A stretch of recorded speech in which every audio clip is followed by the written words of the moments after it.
deydi. Unamay qo'ydi desa, agar men shu odamni ko'ndirsam deydi, men ana shu narsani sotib olib bersam deydi, menga beriladimi mana shu jannatdan xurmo desa, albatta deydi. Va Abu Dahda boradi, hali odamni oldiga borib turib, "Falonchi deydi, meni xurmo bog'im bilasanmi?"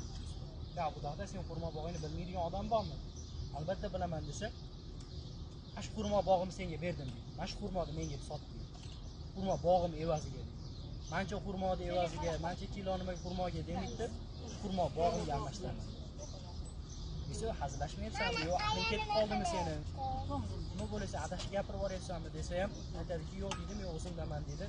Oldiga guvohlarni olib keladida, xurmo bog'ini hali odamga o'tkazib beradida, hali xurmo bitta xurmoni sotadida, hali bolaga olib beradi, yetim bolaga. Olib bergandan keyin Rasululloh bu narsani xabarini eshitgandan keyin Abu Dahda chaqiradi, aytadiki, "Abu Dahda deydi, senga jannatdan xurmo berilmaydi" desa, Abu Dahda yana tushkunlikka tushib qoladi. Xurmo bog'ini berib oldi, bitta xurmoni olishdan jannatga xurmoga erishishlik uchun. Tushkunlikka tushib bir mahzun bo'lib qolganda Rasululloh alayhisolatu vasallam aytadiki, "Senga jannatda bitta xurmo emas, bir nechta xurmolar beriladi." Va u yerdagi har bitta xurmoni soyasida bitta yaxshi chopadigan chopar ot 70 yil chopib o'tadi. Bitta xurmoni soyasida. Bunaqa bir katta xurmolar va'da qilinadi. Va Abu Dahda nima qiladi? O'zining uyiga keladi, xurmo bog'iga kelsa, ayoli Ummu Dahda bolalarga xurmoni tozalab, tayyorlab, sotib qarayotgan bo'ladi.